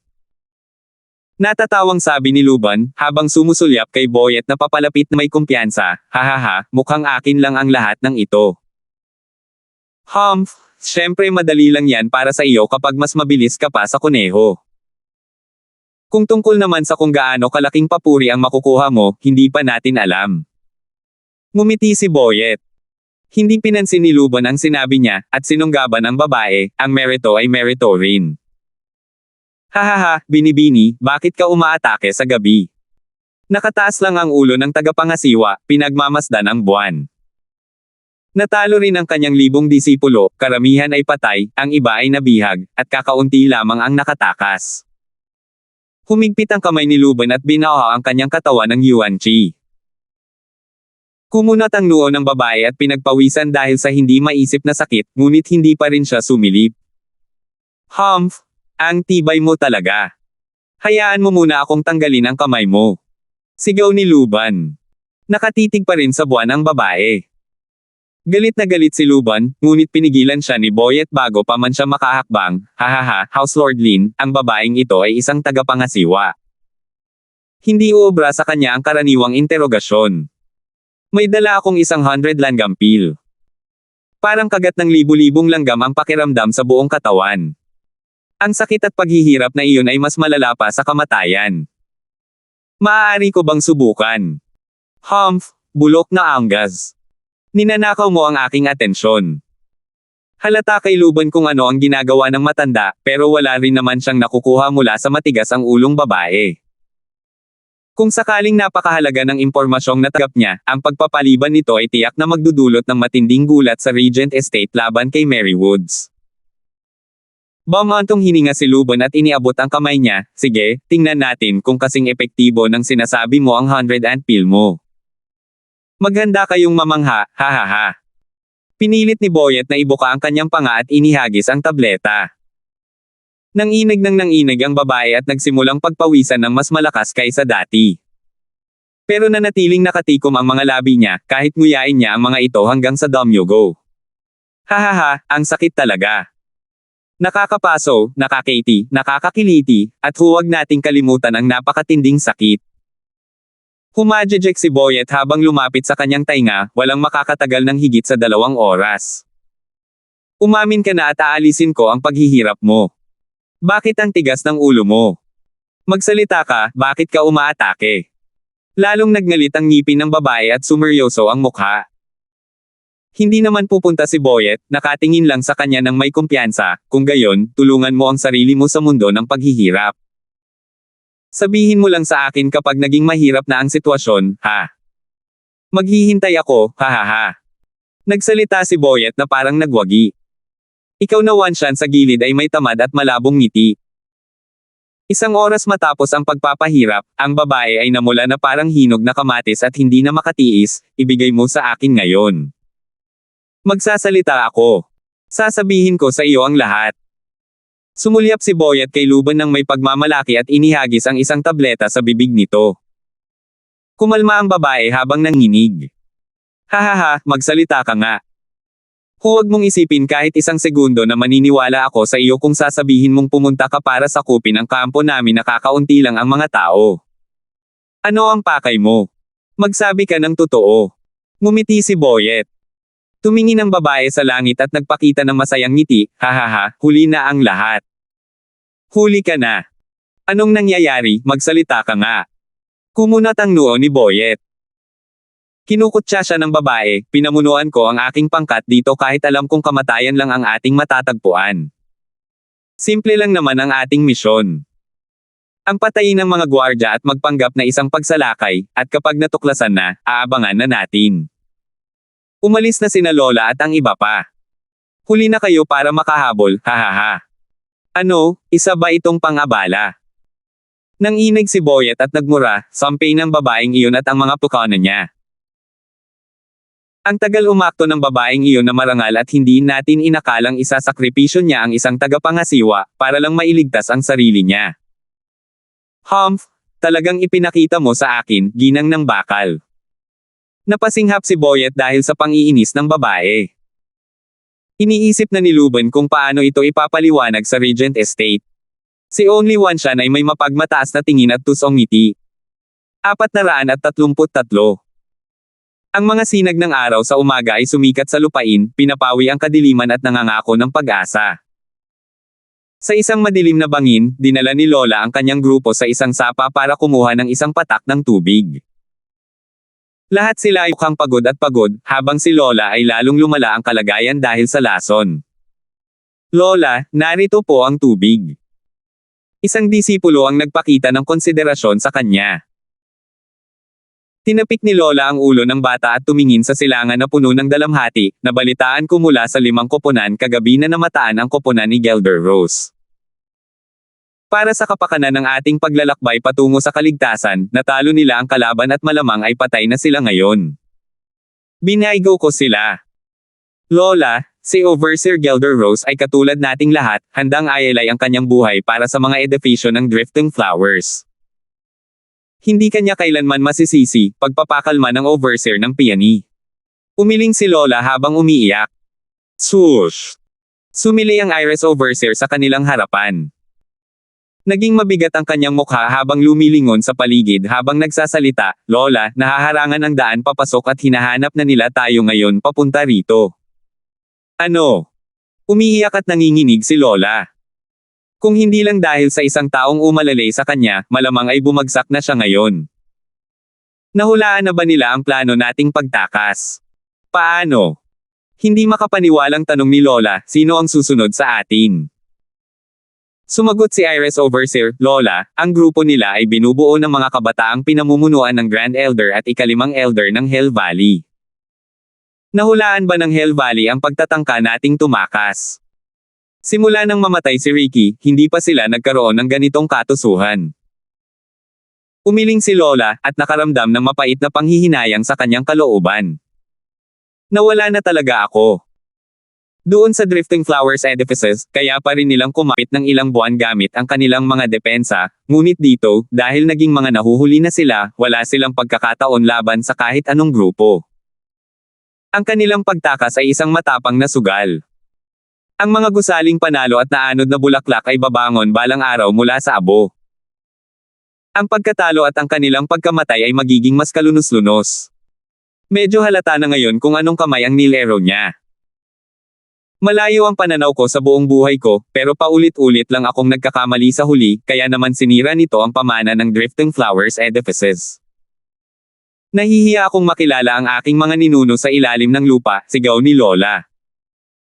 Bumantong hininga rin ang iba, habang nakayuko ang kanilang mga malungkot na mukha. Sa isang burol sa likuran nila, may narinig silang mga yabag na ikinabahala ng lahat. Lahat ng mga mata ay nakatingin sa akin na may tensyon at takot. Samantala, ang libu-libong hukbo ng Hell Valley ay sumusubaybay sa lugar, tinutukan ang kinaroroonan ni Lola. Sa pagitan ng Grand Elder at ng ikalimang Elder ay isang lalaking nakaabo, si Milo. Habang pinagmamasdan ng malalagong halaman, kumislap ang mga mata ni Milo. Ikaw Ming, ang husay mo na talaga sa paglipas ng mga taon. Hindi pa rin ako makapaniwala na iiwan ng matandang babaeng iyon ang lungsod at ang mga depensa nito at gagawa ng ganito kamatapang na pagtatangka. Hindi sana tayo nagkaroon ng ganito kadaling mahuli ang ganito karami sa kanila kung hindi dahil sa iyo. Gaano kaya kalaki ang maitutulong nito sa atin? Hahaha, papuri ng Grand Elder. Tumango ang matanda, hahaha, si Milo ay lalong nagiging kamukha ng ikapitong matanda. Hindi, ayokong maging Panginoon ko. Gusto ko siyang malampasan. Bumantong hininga si Milo, Lola, nahuli ba si Lola? Umiling si Grand Elder, sa kanilang pagtatangkang tumakas, nakabihag tayo ng 4 na pangkat, ngunit wala sa kanila ang matandang babaeng iyon. Perpekto. Tumango si Milo. Nagbigay siya ng hudyat na huminto, habang nakatingin sa isang burol sa harap nila, maghintay kayo rito habang nakatingin ako sa unahan. Ikaw Ming, bakit ka ba laging nauuna? Ikaw ba ang kukuha ng lahat ng papuri? Tanong ng ikalima na nakatatanda. Ngumiti si Milo, isa lamang akong tagapayo, ikalima na elder. Paano ko mapapatay ang libu-libong tao ng mag-isa at nakawin ang iyong kredito? Gusto ko lang tingnan kung may mga senyales sila na dumadaan dito at kung may direksyon sila. Kung lahat tayo ay nauuna, matatakpan nito ang lahat ng mga palatandaan. Matandang ikalima, ang kulit mo. Nakatitig si Grand Elder, si Milo ang nakakuha ng pinakamalaking merito sa una palang gamit ang plano niya. Bakit naman niya ninakaw ang sa atin kung ganoon? Hihihi, nagbibiro lang ako. Huwag mo nang pansinin yan, Milo. Napakamot ng ulo ang ikalima na elder. Tumanggaw si Milo, at nagmamadaling umakyat sa burol. Nanlaki ang mga mata niya sa nakita niya sa kabila ng burol. Si Lola at ang kanyang mga kababayan ay tensyonado, ngunit handang lumaban hanggang sa huli. Ang tanging pagpipilian ngayon ay ang sumuko at lumaban. Pero nagbigay ng senyales si Milo para manahimik sila. Mukhang natigilan silang lahat. Lumingon si Milo at sumigaw kay Grand Elder, dumaan dito ang team ng Drifting Flowers Edifices. Siguro papunta sila sa direksyon na iyon. Baka maabutin mo sila kung hahabulin mo. Pumili ng kung anong lugar ang daliri ni Milo. Tuwang-tuwa ang Grand Elder at pinangunahan ang kanyang mga tauhan sa isang habulan. Dahil sa kanilang tiwala kay Milo at sa burol na naghihiwalay sa kanila, wala silang kaalam-alam na ang kanilang hinahanap ay nasa kabilang panig lamang. Napakalapit nila ngunit napakalayo. Natigilan ang mga babae, at mukhang tense kay Milo. Bakit naman sila tutulungan ng isang taga Hell Valley? Nang wala na ang hukbo sa likuran niya, sinabi ni Milo, lahat ng tao mula sa Drifting Flowers Edifices, silangan at kanluran ay naharang. Tanging ang hilaga at timog lamang ang na-search na at wala ng tao roon. Pero lubos kong inirerekomenda ang pagpunta sa timog. Sa matataas na bundok at masukal na kagubatan, madaling magtago. Umalis na si Milo. Sandali lang. Sumigaw si Lola, salamat po, Ginoo, sa inyong napapanahong pagsajep. Pero bakit ninyo kami tinulungan? Napangisi si Milo, tinulungan kita. Hahaha, mayaman ka. Hindi sulit na ipagkanulo ang bahay ko para lang sa mga palaboy. Ipadala mo na lang itong mensahe kay Ethan. May utang din siya sa akin. Hinabol ni Milo ang mga tauhan ng Hell Valley. Nakaramdam ng sama ng loob at kalungkutan si Lola. Malaki ang naiwang anino ni Ethan kaya't kahit ang mga kalaban ay may mga taong umaasang makakampi sa kanya. Kung hindi sana sila matutulungan ng binata ngayon. Lahat sila ay nakaramdam ng asim sa rebelasyon. Kilala si Lola sa lahat ng kabahayan sa loob ng 100 taon, ngunit ang kanyang pangalan ay mas mahalaga kaysa sa isang baguhan. Sino ang mag-aakala na ang pangalan ni Ethan ay maaaring magtaksil sa isang tao sa kanyang bahay? Paano tayo naging ganito kaiba? Walang nakakaalam na ang tunay na utak sa likod ng kanilang kasalukuyang kalagayan ay walang iba kundi ang kanilang tagapagligtas, si Milo. Ginawa niya ang lahat para kay Ethan. Hindi naman sa tinanong siya ni Ethan, syempre, pero ang gawa ni Ethan ay nag-iwan sa kanya ng iba pang pagpipilian. Simula ng gibay ni Ethan ang Hell Valley, nawalan na ng tirahan ang lalaki. Agad siyang nagulat nang mabalitaan niya ito. Pinangasiwaan ni Ethan ang Hell Valley para pilitin siyang talikuran ang kanyang matatag na tiwala sa kanyang tahanan. Hanggat nakatayo ang Hell Valley, isa siya sa kanila at ang pagtataksil sa hari ng isang tao ay hindi naging madali. Ngunit dahil nauubos na ang kanyang tahanan, tuluyan nang nawala ang Hell Valley. Kahit na isinama ni Wanshan ang kanyang mga nakatatanda upang sundan ang Regent Estate upang salakayin ang Drifting Flowers Edifices. At hindi kailanman tatanggap ang Regent Estate ng ideya ng pagtulong sa kanila na muling itayo, pagpapasya sa isang mas mahusay na paraan, upang matanggap sila. Sa kasalukuyan, ang palaboy na ito na dating nasa 100 ng 300 ay 200 lamang ang kanyang natagpuan, ang Regent Estate at Ethan. Sa ganitong mga sitwasyon, isinantabi niya ang kapakanan ng bahay at inuna ang sarili niya. Ang Breaking Drifting Flowers Edifices ay nakakakuha ng karangalan sa harap ng Regent Estate, habang ang pagpapakawala ng Drifting Flowers Edifices ay nagbibigay ng malaking pakinabang kay Ethan. Kahit sino sa dalawang higanteng ito ang mamuno sa lupain, may paraan pa rin siya. Ito ang plano niya, ang maging isang double agent. Hindi ko maiwasang mapaisip, sino kaya ang magiging Panginoon ko sa huli? Hahaha, umiling si Milo. Sinunod ng mga babae ang payo ni Milo at nakatakas sa pagkubkob ng 4 na bahay at nakasalubong ang kanilang rescue team. Lola, matagal na kaming naghihintay sa iyo rito ni Katie Kindstone. Ikinuyom ni Johan ang kanyang mga kamay. 434. Nagulat ang mga babae sa pag-aakalang nasa kanila na ang kalaban. Pero kung susuriing mabuti, ang makapangyarihang mag-asawa lamang ng angkan ng Larsen ang dahilan kung bakit sila nakahinga ng maluwag.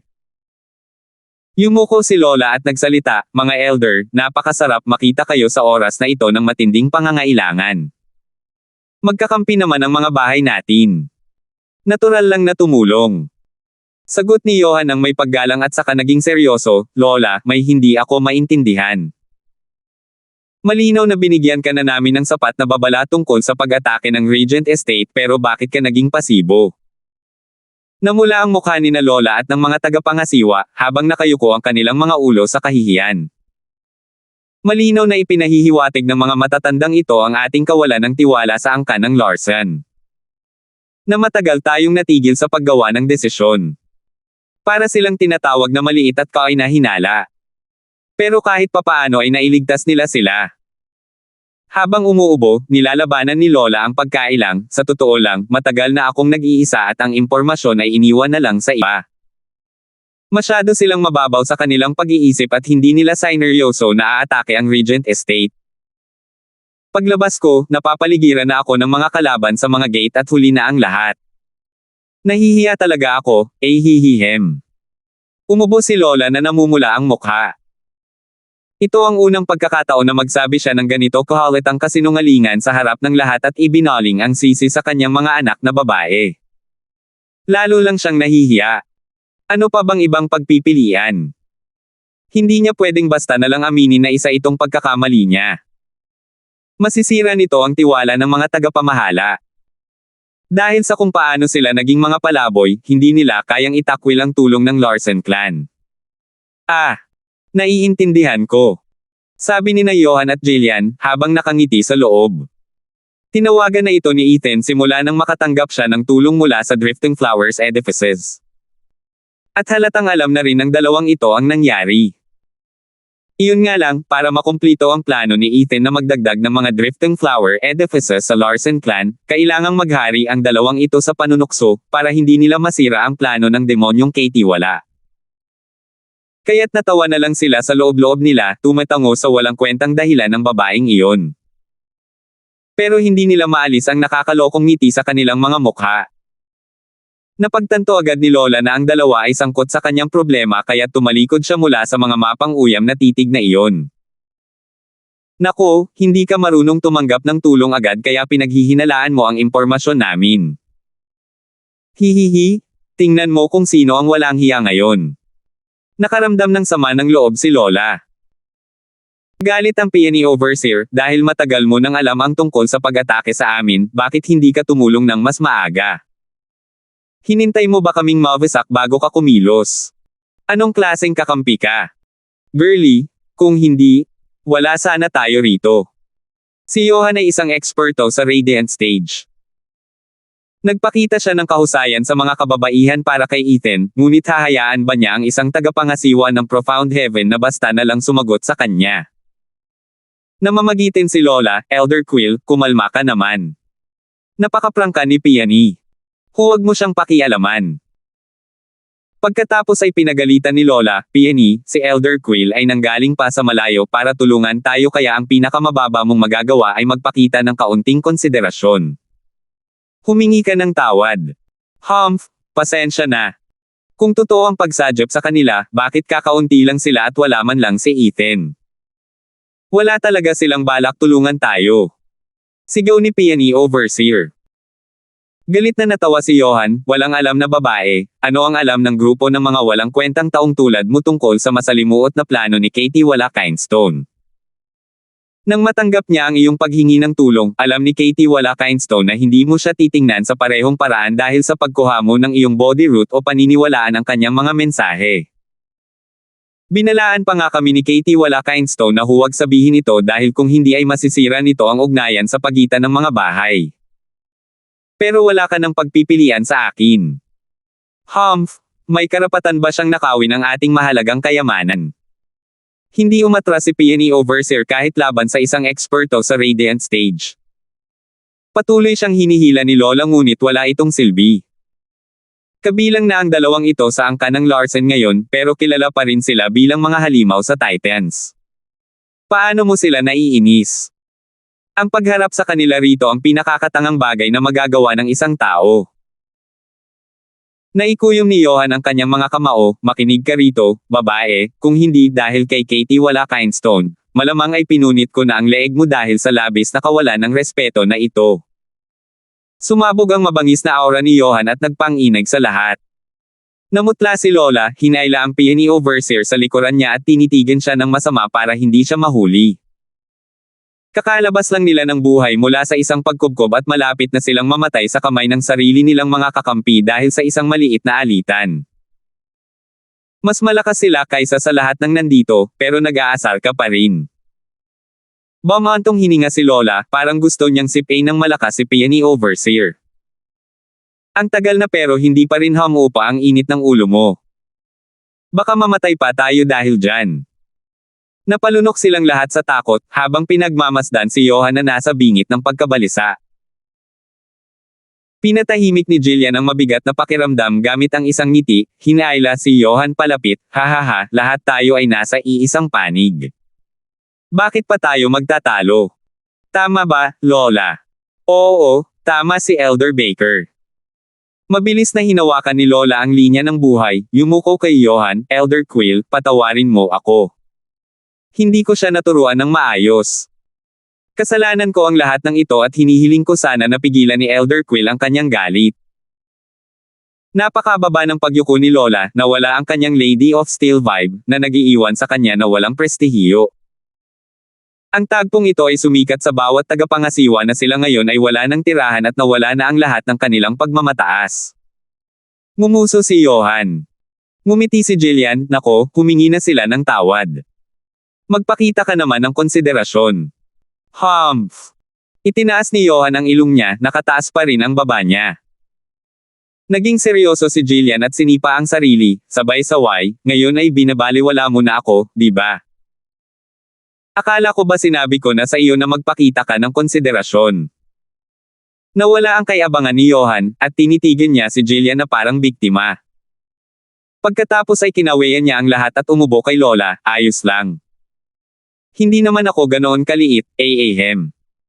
Marahil ay masyadong nakakailang ang lahat, ngunit umubo siya at muling iniangat ang kanyang ulo. Natigilan ng mga babae ng Drifting Flowers edifices, maging si Lola. Bigla siyang nagising saka nagpasalamat habang nagtatawanan naman ang mga babae sa loob. Ah, iyon ang paliwanag. Ang mabangis na si Elder Quill ay hinagupit. Lumapit si Jillian kina Lola at tagapangasiwa ng PNE nang nakangiti, huwag mo siyang pansinin, ang init ng ulo niya ay laging nag-aalab. Kasing bilis din ang pag-alis nito. Tungkol naman sa ugat ng body, pinagbawalan kami ni Katie wala Kindstone na bagitin ito. Kailangan mo siyang tanungin kapag nagkita kayo. Hindi ako maglalakas loob. Umiling si Lola, nakahinga ng maluwag. Inisip ni Jillian ang sarili niyang konsiderasyon, tiniyak na hindi sila guguluhin ni Johan mamaya. Ang stress ng pagkakaroon ng ikawalong layer ng Radiant Stage Expert pagkatapos mong bigyan ng bangungot. At saka, sabi ni Jillian, matapos marinig ang iyong paghingi ng tulong, hinati ni Katie wala Kindstone ang kanyang mga puwersa. Habang nandito kami bilang ginhawa, pinangunahan niya ang isang pag-atake sa Pilking Hall. Pilking Hall. Bakit? Muling nagalit si PNE overseer. Ngunit isang titig mula kay Lola ang nagpatahimik sa kanya. Nanunuya si Johan, kaya ko sinabing ignorante ka. Sa kanyang walang hanggang karunungan, alam ni Katie wala Kindstone ang iyong pagkubkob at iniisip kung paano makakatulong. Nakita niya ang pagdating ng Sword Marquis Abode at Veiled Dragon Pavilion para tumulong ngunit naitaboy siya at natalo ng husto. Akala mo ba ay ilalagay ni Katie wala Kindstone ang sarili niyang mga tao sa isang patibong? Ipapaalam ko sa iyo na inaatake ni Katie wala Kindstone ang Pilking Hall para umatras sila. Dapat ay dumarating na ang mga ulat tungkol sa pag-atake sa Pilking Hall ngayon din, kaya't kailangan ng tumulong ang Regent Estate at ang iba pa para iligtas ito. Hindi ba't mapapawi nito ang pagkubkob sa inyong lungsod? Pagkatapos ay papasok kami kasama ang aming libu-libong sundalo at makikipagtulungan sa inyo sa pagsira sa kanila. Sayang at hindi kayo magtatagal ng gaon katagal. Gusto nang umiyak ng mga tao sa mga edifices ng mga naanod na bulaklak.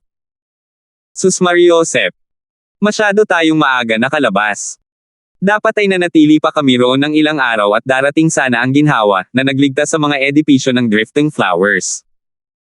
Nakaramdam ng sakit sa tiyan si Lola. Isa itong matinding pagkakamali sa pagpapasya. Tanging ang makapangyarihang mag-asawa ang napahadjejek sa loob-loob nila dahil sa kanilang malungkot na tingin. Hay nako, muntik nang mamatay ang mga drifting flowers edifices na palitan ng Katie Wala Kindstone at Regent Estate. Pero siguradong magbabago ang kanilang isip dahil dito. 435. Hahaha, Valley Lord, pinasakop mo sa kanyang mga tauhan ang mga naligaw na gusali ng drifting flowers edifices at nagkamit ka ng malaking merito.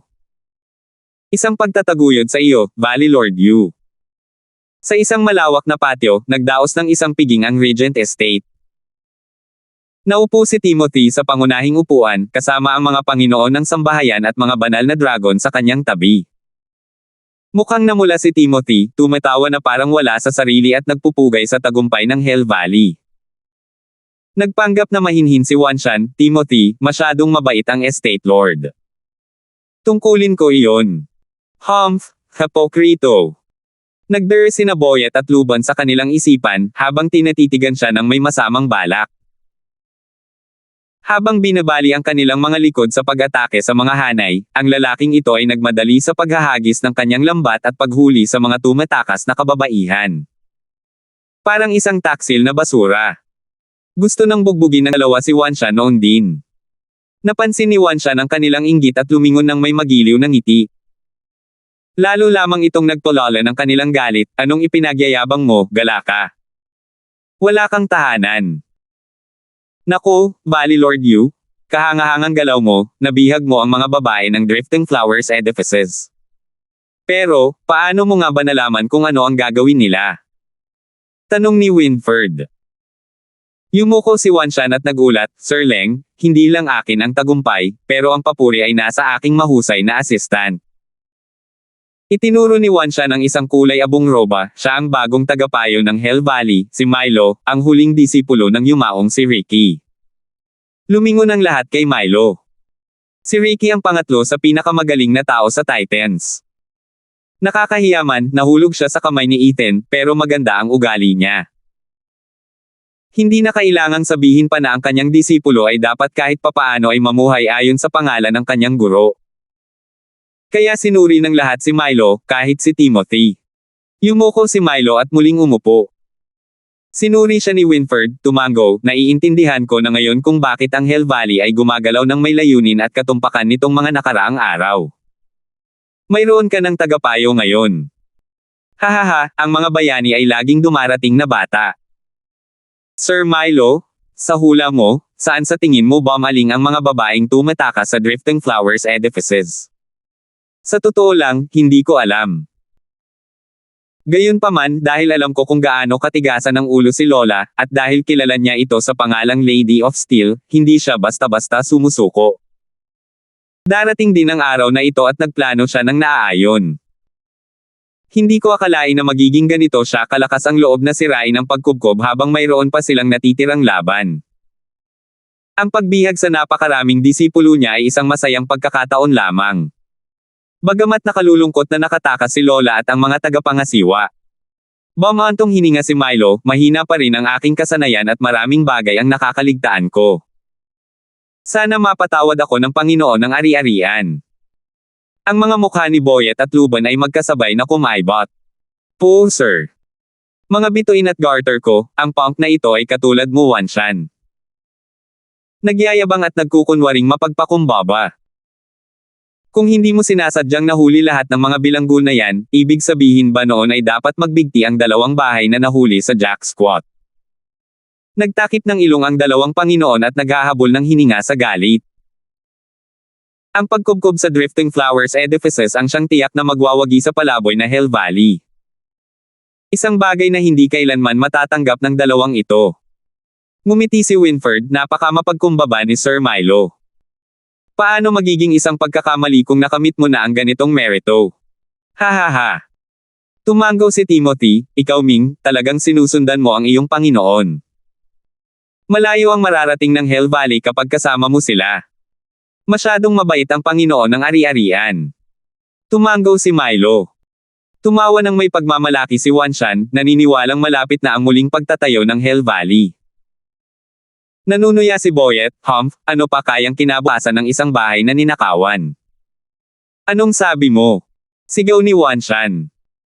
Sa kabila ng mabigat na tingin ni Hell Valley, may bahid pa rin ng paghamak si Boyet at iniling ang kanyang ulo na parang nanunuya.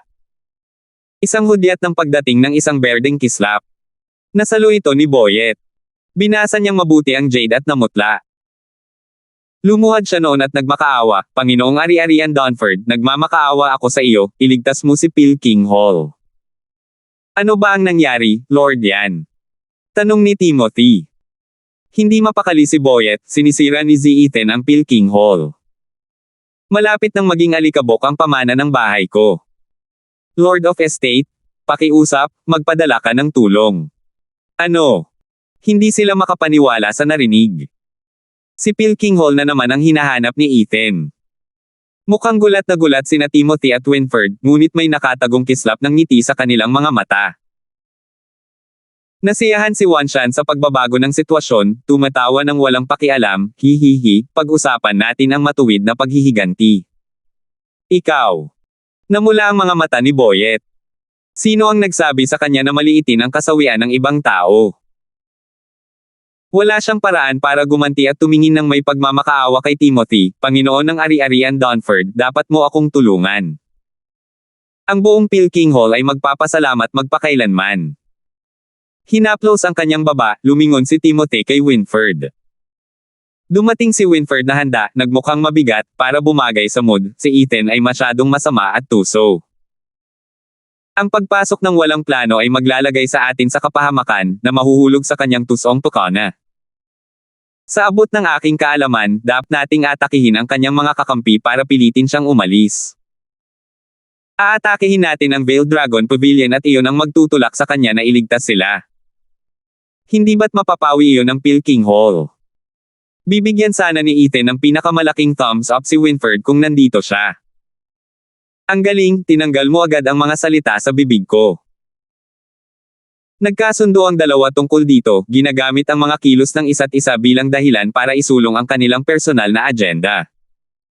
Bukod pa riyan, nagbibigay ako ng tulong, hindi lang direkta.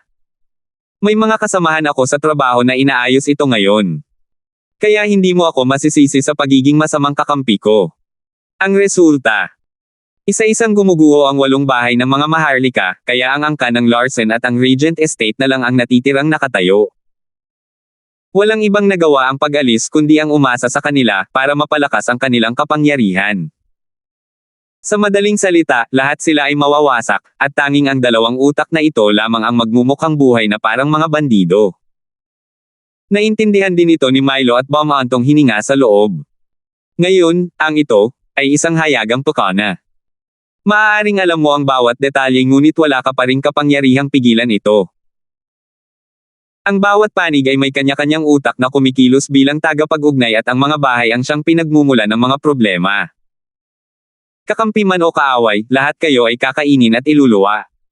Nang makita ang mapanghamak na tingin ni Wanshan sa kanya, Beaumontong hininga si Boyet sa loob-loob niya. Sa wakas ay nalaman na niya ang pagkakaiba ni Ricky, Winford at Conrad. Mahusay sa paggawa sa likod ng mga eksena ngunit walang kapangyarihan sa harap ng isang bukas na pukana. Conrad, Ethan, Winford, ang emperador. Lahat ay tunay na eksperto. Samantala, sa loob ng 2 buwan, sa wakas ay naibalik ni Jillian ang libu-libong kababaihan ng Drifting Flowers edifices sa Wingate City. Matagal nang lumabas si Ethan para salubungin sila syempre. Lola, habang ako'y nabubuhay at humihinga. Malugod ko kayong tinatanggap.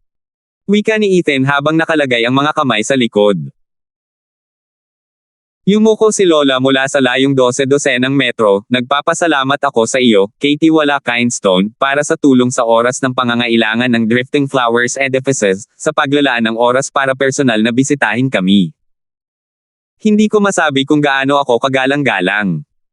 Paano mo nasabi yan, Lola? Magkakampi tayo. Siyempre tutulungan kita. Siguradong nasasaktan pa rin si Lola dahil sa ginawa ko noon. Bumantong hininga si Ethan, kasalanan ko ang lahat ng ito sa pagtataksil sa tiwala mo at sa paghihirap mo ngayon. Habang ipinapakita ni Ethan ang kanyang pagsisisi, lalo siyang nakokonsensya. Pinaghihinalaanan niya ito simula pa noong unang mensahe na dumating at sinisisi pa rin niya ito sa kanya, na nag-iwan sa kanya ng mas malalang pakiramdam na mali ang mga paratang niya. Walang pag-aalinlangan ang tagapangasiwa ng PNE, kung ganoon, bakit mo ninakaw ang ating minanang bagay? PNE. Matalim na sabi ni Lola. Kumaway si Ethan, inaamin ko, mali ang pagnanakaw sa iyo. Wala akong may dahilan. Dahil dyan, binaygo ko ang lahat noong pinakakailangan mo ako. Hindi ko ginustong mangyari ito. Hindi mo na kailangan ng dahilan. Katie wala Kindstone, wala kang ginawang mali. Sumabat si Jillian, alam mo ba na nasa kamay ng Regent Estate ang batang binibini at batang Panginoon, kaya napilitan si Katie wala Kindstone na gumawa ng ganoong kasuklam-suklam na gawain. Ano kaya ang gagawin mo, Lola? Elder Baker, wala ka sa tamang landas. Saway ni Ethan. Pero nakuha ng Drifting Flowers Edifices ang buong larawan. Naitinulak siya ng mga walang hiya mula sa Regent Estate. Salamat po at sinamahan ninyo ako, ingat lagi mga master.